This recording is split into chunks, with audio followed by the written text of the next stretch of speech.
the Nintendo Switch 2. That is the topic of discussion today for this video. Of course, it is one of the most talked about topics right now because obviously everybody's wondering what is next for Nintendo in terms of what are they releasing for the future.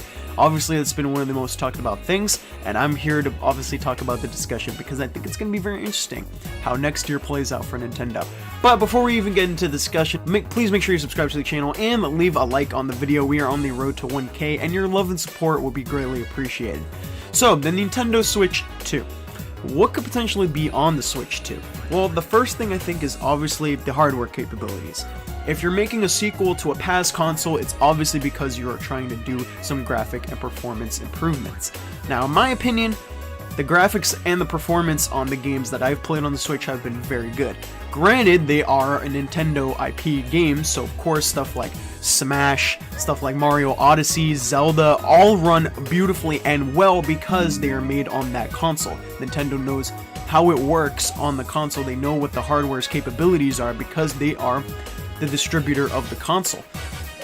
However, it could be also at the same time, it could also be that the third-party video game companies obviously want a Switch 2 because maybe they want the hardware capabilities to improve for their own type of games. Again, for the Switch, I'm mainly playing Nintendo games, so but however, I will admit that when it comes to other games and stuff like Sonic Frontiers, for example, and Sonic Origins, I bought that on the PlayStation 5. Stuff like Cuphead, I bought that on the PS5. You know, there are third-party games that I have in my grasp that I could buy on the Switch, but I am planning to buy them on different hardware because essentially what I'm buying a Switch for is Nintendo games.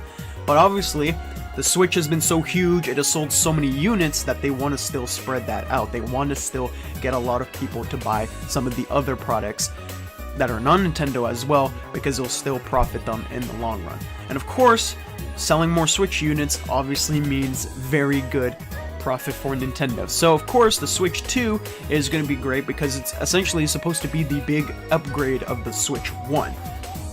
Obviously the Switch 1 has been around for 6 years now. It has had a good lifespan, it's had a bunch of great games, and a lot of series has done very well because of the Switch.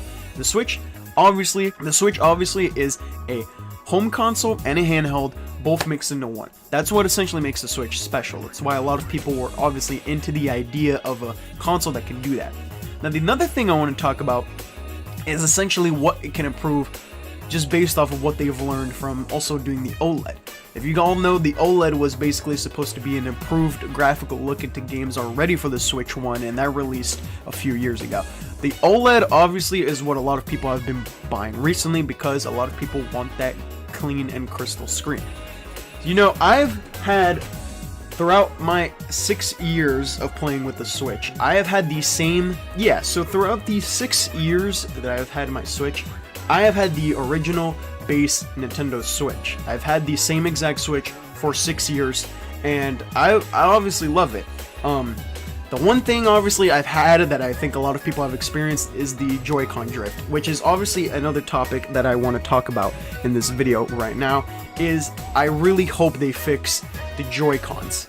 Obviously I love the Joy-Cons because as a person who literally grew up with the Nintendo Wii as my childhood baby, the Nintendo, I love motion control games. That's what I really love. I love when they like to do games that are basically out of the box, because I like motion controls really for that type of stuff. That's why I even liked playing stuff on the Xbox 360 Kinect. But at the same time, the Joy-Cons are very easy to adapt to stick drifting. There's been a plethora of times where the left Joy-Con is easily gave up on me because of the amount of Joy-Con drift it has done, which is hence the reason why I had to buy a Pro Controller. Now, obviously, I love this Pro Controller, it lights up, it does everything well for me, so I really love this Pro Controller as well. I think it does the job well, especially for me who is trying to play Switch games while also having it on the stand. I mean, when I'm having it on the stand, it feels nice to just take the controller and play. So yeah, either way you play, I mean, the Pro Controllers are good, they're smooth, and I like how they are made, and I do like the Joy-Cons, but I really do hope that they do sort of get, you know, a bit improved in terms of them not getting stick drift. I mean, they're good already. The design of them are perfect for the Switch, especially because if you're trying to take it on the go, it is basically perfect to put it on the side of the console. Another thing too is the Switch 2 going to be bigger? Now, in my opinion, I wouldn't mind if the Switch 2 is the same size, it just has more of a performance upgrade than the Switch 1. But I have a feeling Nintendo might try to make a bigger screen than what we already have if you're playing on the go, of course. The home, it doesn't really matter because you're essentially playing on the TV or the monitor that you have in the room that you're playing the Switch on. But on the go, they might want to make a bigger screen, that way it's more seeable for more detailed things and stuff. Me personally, the screen how we have it now, it's perfect for the Switch, but maybe they might consider that for Switch 2. And then we have to talk about basically the games, basically what the Switch 2 could offer at the beginning of its lifespan, because obviously the Switch 2 is going to be a massive thing, just like how the Switch 1 was, because it's going to be Nintendo's next console. Again, they have to start shipping out a new console because now it's time for something new from Nintendo. And I feel like with this recent Nintendo Direct that just passed, I feel like genuinely they was holding back a lot of stuff from us that they could have shown. But, again, I'll take the Paper Mario 1000 Year Door remake, I mean, I ain't gonna lie. But still, what I basically am trying to talk about here is essentially what's the plan moving forward. Because I feel like they're really holding back a lot of stuff that could be on the Switch 2. And I think I know exactly what's gonna be on the Switch 2. Because with this recent Nintendo Direct, I feel like it basically confirmed to me that we're having something massive for next year that's gonna be revealed, and I'm confident it's the next Nintendo hardware, which I believe is the Switch 2. So, basically, what I think is going to be coming on the Switch early on Switch 2. I think easily Metroid Prime 4 is essentially going to be a potential launch title. I feel like the reason why they've been holding the Metroid Prime 4 back for so many years is because they want it to be a Nintendo Switch 2 launch title. Obviously, it's been one of the most anticipated Nintendo games to this day since the teaser release for Metroid Prime 4. It's obviously one of the most anticipated games, like, period, right now. Everybody's still waiting to hear some news, what's going on with Metroid Prime 4, and I feel like the reason why that's happening is because they want it to be a Nintendo Switch 2 launch title. I feel like that would make the most sense. And also, if you guys, I just want to quickly drop this into the video. If you guys have seen the Xbox court document leak that shows like essentially the entire Microsoft roadmap to 2030 for what they're planning to do to 2030, basically there was already said on the core document that Nintendo is planning to release a new hardware very soon. So with that being said, I do think that's why the Switch 2 is coming out probably next year. So Metroid Prime 4 I think for sure is going to be a launch title. I think easily it's going to be there for that, and I'm really hoping that it is a launch title, especially because there's got to be a reason why they're holding it back, right? I mean, there has to be a specific reason why they haven't said anything about the game, and I feel like it's because of something as big as the Switch 2. Because I feel like when it comes to the Switch, you need the Switch 2 to have something major, just like how Breath of the Wild was such a massive thing when it dropped, when the Switch launched, when it released to the world. So obviously you want something big, and I think Metroid Prime 4 is that. A lot of people are waiting for that game. I also think a 3D Mario game is definitely coming out early on in the Switch 2's life, just like how Mario Odyssey did for the Switch 1, because I just feel like I think it's time. I mean, obviously now we're getting Super Mario Bros. Wonder, we're getting a new 2D Mario game that has a lot of style and it's fleshed out with some new dynamic ideas. But I think it is also time that we get the 3D Mario. Obviously, we're getting a plethora of Mario content recently because a lot of people have been wondering what 3D Mario is going to be going forward, but I mean, I like where the direction Mario is going in right now. Of course, we're getting a Mario RPG Resurgence, we're getting like 2 RPG remakes that people love. Like, we're obviously getting a Mario vs. Donkey Kong remake from the GBA, we're obviously getting Super Mario Bros. Wonder, like I've mentioned. Like, we're getting a lot of Mario content, but I feel like the Switch 2, like, it's Nintendo, right? Mario is easily, like, the video game king. He's literally one of the biggest names out there, especially culturally speaking. So I feel like Mario just has to be a part of the early stages of the Switch 2's life, like, essentially, because every time a console has released, Mario has been a part of at least something in the early stages of each console, because that is obviously Nintendo's one of their biggest IPs in the world. So of course they want something like that to release along with the Switch 2. I won't say it's a launch title, but I definitely feel like I could see something like what they did with Super Mario Odyssey, where it releases probably later on in the first year, or if not, it releases in the second year of the Switch 2's lifespan. And also the Nintendo Switch Online. Now, in my opinion, I think the pricing is good, but there's gotta be some changes to the service, absolutely. You know, I think the NSO, I mean, I can see what they're going for. Like, I like that they had the Mario Kart 8 Deluxe Booster Course Pass, and then the N64, the Sega Genesis, and the Game Boy Advance if you bought the expansion pack of the NSO, which was $50.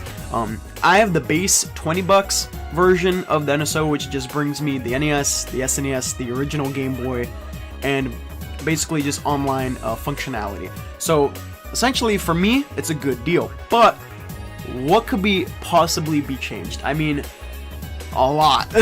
But I think one of the things that I feel like I could see the NSO easily having when the Switch 2 drops is the Nintendo GameCube being added. The GameCube has been one of the things people have been waiting for now, since we've gotten all these consoles being added to NSO. And I feel like the GameCube is definitely going to be something for the Switch 2. That's why I feel like they haven't announced that yet, because I think they're announcing it for the next console as well. Which again, I feel like that's a reason why a lot of these things I feel like are happening, is because something is brewing with the Nintendo currently, and I feel like that's why. Because the last Nintendo Direct, like, it was good, but it felt like it was a lot of stuff that we already knew was happening. Outside of, obviously, the Paper Mario Thousand Year Door remake. We all knew, like, a lot of that stuff was coming. We all knew it was happening. So to me, personally, I'm expecting, obviously, the GameCube being added. Now, in terms of more or other consoles Nintendo could do, I'm curious. Since they have the Sega Genesis, I mean, maybe they could do more Sega consoles. Like, if they got the Dreamcast, like, that would be crazy. That would be insane. That would be madness. But it would be fantastic to have if we did get like a Dreamcast or something like that on NSO.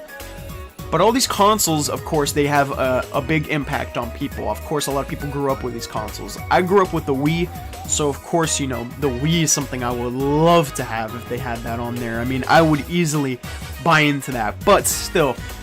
But then the NSO, I mean, it's a great way how to get people to play some of the past Nintendo consoles. Which I think is what it's smart with what Nintendo does, is because they know how many people have the Switch.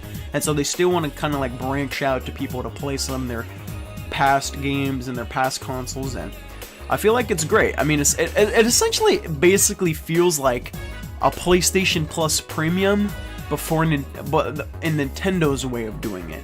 However, NSO really needs some changes, like I've said before. I think easily some of the functions it does is very buggy. It just needs a lot of changes. It really does, and I really hope they do fix up and tune into some of those things, because it really desperately needs it. And of course, I think that's really it. I mean, obviously the Nintendo Switch 2, I'm expecting some great things, and I'm hoping they'll bring like a Donkey Kong game or a Star Fox game or something like that. And I'm hoping maybe they get a new F-Zero game, because now F-Zero 99 is currently playable, and a lot of people have been enjoying and love that chaotic fun that game is. So I'm really hoping that, you know, F-Zero comes back. I'm hoping they bring a lot of these franchises back, and I hope they continue to expand with some of the franchises that they did start to expand with. Like, of course, Kirby. Kirby had his first 3D game on the Switch 1. I'm expecting maybe another 3D Kirby on the Switch 2. You know, continue to build on the foundation that I feel like the Switch 1 did for Nintendo, which garnered it a lot of success, and continue moving forward with that. So, that's basically it with what I have to say about the Switch 2. Again, guys, thank you for sticking around to watch the whole video. Of course, the Switch 2 is a very interesting topic and discussion. Please let me know in the comments below what you guys think about the Switch 2 as a possibility. And I will be making a video soon about the Mario RPG Resurgence, because to me that is very cool that they are bringing back a lot of the Mario RPGs currently and are just continuing to give us a plethora of Mario content. So I'll be making videos on those, but I'm really interested to see what we have moving forward with the Nintendo Switch, because obviously now it's been 6 years, so I'm assuming the next hardware definitely has to be soon. I wouldn't be surprised if we're getting it next year. I will be surprised with the announcements, however, and I'm really excited and hyped for what we're potentially are going to be getting with Nintendo in the future.